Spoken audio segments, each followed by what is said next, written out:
These two aircraft look like peers. Both are sleek, modern composite singles with glass panels and loyal followings. But underneath those glossy skins, they're engineered around radically different priorities. One is built like a high-performance traveling machine. The other is built like an efficient, stable platform. And those choices echo through every system, every flight characteristic, every mission profile. The Cirrus SR22 and the Diamond DA40 represent two fundamentally different answers to the same question. What should a modern general aviation airplane be? They both use composite construction. They both have advanced avionics. They both appeal to serious pilots.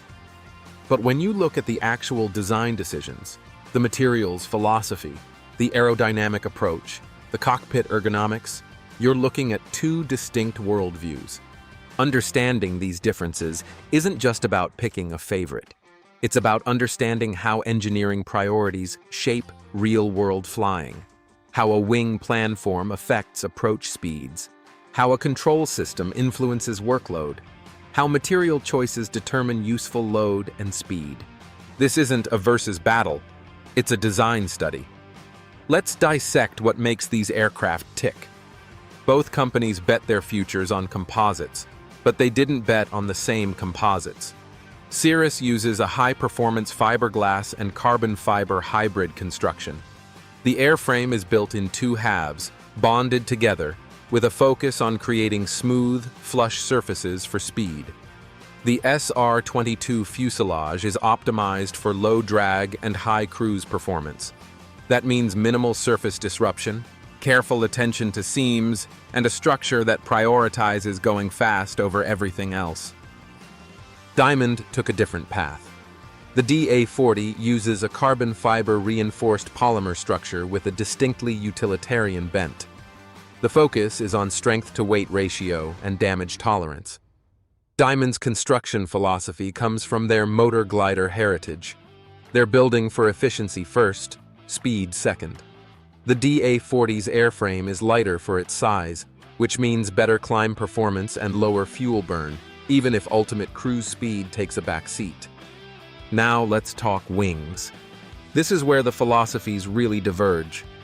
The Cirrus SR22 uses a relatively high wing loading and a moderate aspect ratio wing. It's designed for speed and stability in cruise.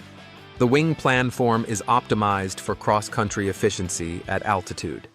Cirrus aims for natural laminar flow over a portion of the wing to reduce drag, but the real priority is high-speed cruise performance.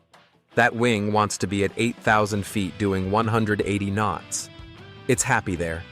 The ailerons are relatively light and responsive, giving the aircraft a sporty, connected feel in the roll axis. Diamond's wing is a different animal entirely. The DA40 features a long, tapered wing with a much higher aspect ratio. This is a glider wing, adapted for powered flight. The span is greater relative to the chord, which dramatically improves lift-to-drag ratio. Diamond goes further than Cirrus in chasing laminar flow. They're fanatical about it. The DA40's wing is designed to maintain laminar flow over a significant portion of the chord, which is why the surface quality is so critical, and why even small imperfections, like bug strikes, have a noticeable effect on performance. That long wing has consequences. The DA40 has lighter wing loading, which means it floats more in ground effect, requires more finesse in gusty conditions, and feels fundamentally different in the flare. But it also means the aircraft climbs better, glides farther, and sips fuel like it's rationed. Control, feel. This is subjective territory, but it matters. The Cirrus side stick is a deliberate ergonomic choice.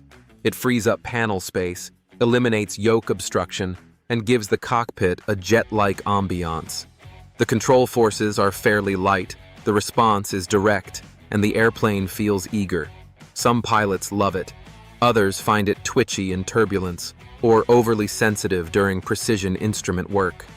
The Diamond retains a center stick, conventional arrangement. The control forces are heavier, more deliberate. The airplane doesn't respond to tiny inputs. It asks the pilot to fly it, not just think at it. That's a feature for some, a bug for others. Instructors often prefer it because students don't over-control. Pilots transitioning from other aircraft find it familiar. Cabin ergonomics. The Cirrus cabin is wider, more car-like, with a low seating position and excellent shoulder room. It feels like a luxury car cockpit. The Diamond is narrower, more upright, with better visibility but less lounge-around space. One is designed for comfort on a 4-hour leg. The other is designed for maximum situational awareness.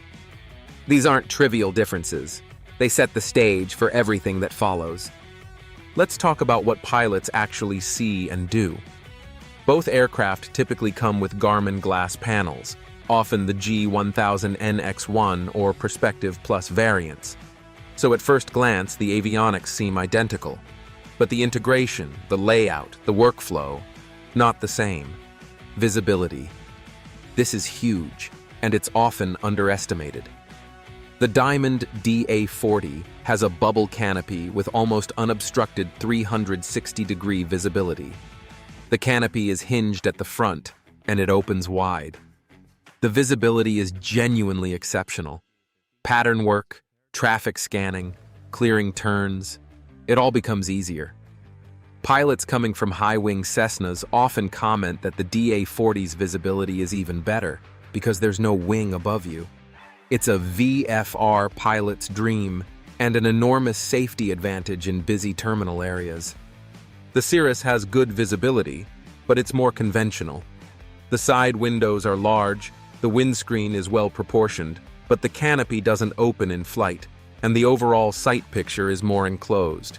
It's perfectly adequate, even good by general aviation standards, but it's not in the same league as the Diamond for sheer visual access to the world outside. Avionics layout and workflow. Cirrus invested heavily in the Perspective system, which is a customized version of the Garmin G1000. The integration is tight. Engine management, flight controls, autopilot. Everything is designed to work together seamlessly. The Cirrus Airframe pairing document and checklist flows are carefully thought out. The autopilot in particular is a highlight. It's robust, capable, and it's designed to be used. Cirrus assumes the pilot will use the autopilot extensively, especially in IMC. The workload management philosophy is clear. Let the airplane do the flying so the pilot can manage the flight. Diamond also offers the G1000, often in a similar configuration, but the integration feels different. The airplane itself demands more hands-on flying. The autopilot is capable, but the DA40's light wing loading and sensitivity to turbulence mean pilots often find themselves adjusting, or overriding it, more frequently. The workflow is more manual, more involved. That's not a criticism.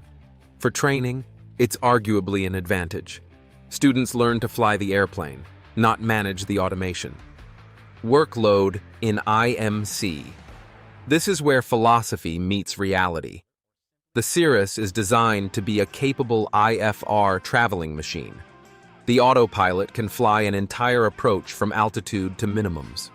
The flight envelope protection systems, the synthetic vision, the charts integration, it's all aimed at reducing pilot workload during high-stress phases of flight. Cirrus knows their customers are often owner pilots flying hard IMC without a safety pilot. The airplane is engineered to help. The Diamond is more old school in its demands. It's stable, yes, but it requires more active management. The lighter wing loading means more correction in turbulence.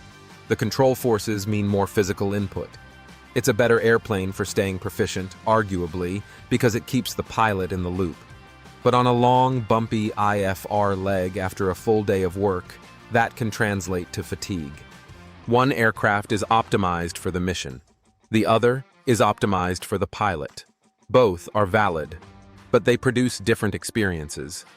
Let's get into the flight characteristics that define these airplanes. Stall behavior. The DA40 has benign, almost boring stalls. The long wing and light wing loading mean the airplane mushes more than it breaks. There's plenty of warning. The buffet is gentle. Recovery is straightforward. You can hold it in a full stall and the nose just bobbles slightly. It's a trainer's airplane, in the best sense. Students aren't intimidated. Instructors aren't worried. It builds confidence. The Cirrus stalls more crisply. It's not dangerous, but it's more pronounced. The brake is definite. The wing drop, if it happens, is quicker. Recovery is still straightforward, but it demands more immediate corrective input. For an experienced pilot, it's a non-issue. For a student, it's more exciting. Cirrus addressed this with extensive training programs and envelope protection in later models, but the basic aerodynamic character remains. Stability. The Diamond is more stable in pitch and less stable in roll. That long wing and lighter wing loading mean it wants to hold altitude and resists pitch changes, but it's more susceptible to upsets from turbulence or uncoordinated control inputs. The Cirrus is more stable in roll and more responsive in pitch. It feels planted in turbulence, less affected by gusts. That higher wing loading is doing work. Crosswind manners. Both aircraft are capable, but they ask for different techniques. The DA40's lighter weight and longer wingspan mean it weather vanes more aggressively. Crosswind landings require active, continuous inputs right through touchdown. The wing wants to lift, the nose wants to turn into the wind. Pilots learn to stay on the controls. It's excellent training, but it's more demanding. The Cirrus is heavier, more planted. Crosswind landings are less dramatic. The airplane settles more decisively. The higher wing loading means wind gusts have less leverage. Pilots transitioning from tricycle gear Cessnas often find the Cirrus more intuitive in gusty conditions. Approach profiles. This is where mission focus becomes obvious. The DA40 floats. It doesn't want to come down. That clean wing and efficient design mean energy management is critical. Pilots learn to plan ahead, use drag management aggressively, and avoid the temptation to carry extra speed. Get fast and high in a DA40, and you'll float halfway down the runway. The Cirrus comes down more willingly. The wing is less efficient at slow speeds, which is actually helpful in the pattern. Power to altitude, power to descent rate. It's more direct. The airplane feels more predictable on approach. It plants itself on the numbers more consistently. Why instructors love the Diamond? It teaches energy management, demands precision, rewards good technique, and forgives almost everything. It's a platform for building skills. Why travelers love the Cirrus? It covers ground quickly, handles weather confidently, reduces workload when it matters, and delivers consistent performance. It's a platform for completing missions. So, how does all this translate to actual flying? Training missions.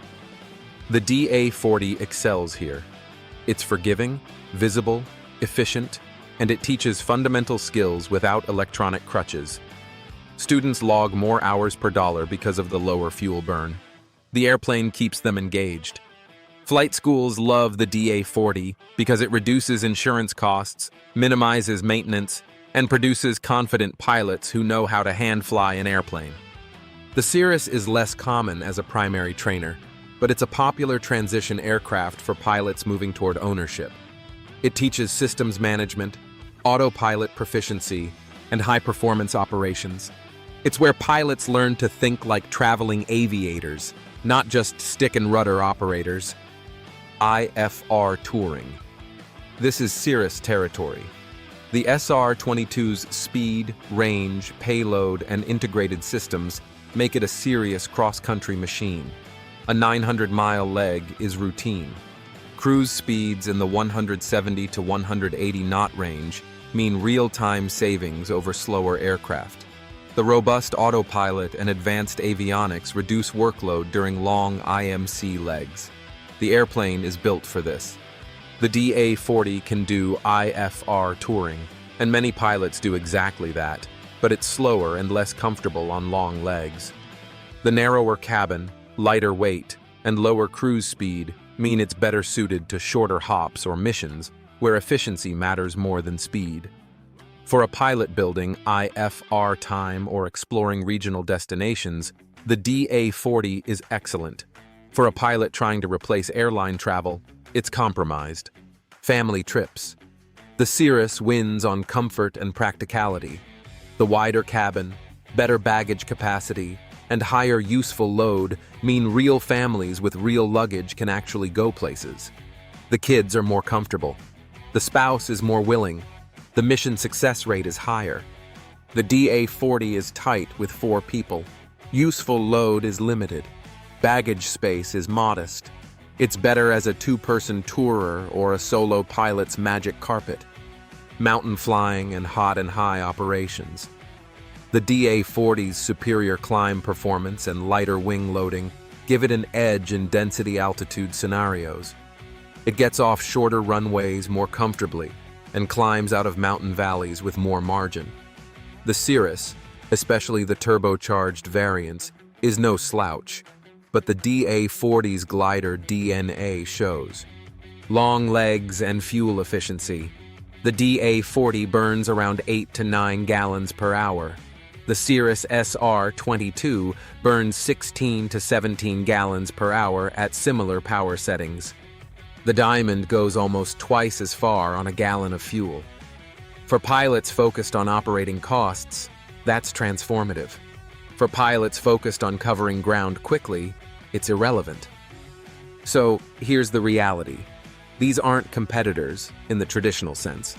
They're different tools for different missions.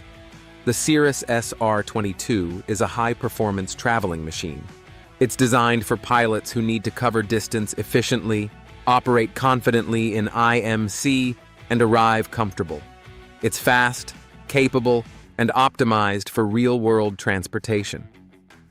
The Diamond DA40 is an efficient, stable platform. It's designed for pilots who value visibility, economy, and skillful flying. It's a trainer that grew up, a glider with an engine, and a magic carpet for pilots who care more about the journey than the arrival time. Understanding the design choices behind these aircraft makes every flight more meaningful. It's not about which is better. It's about which is better for you.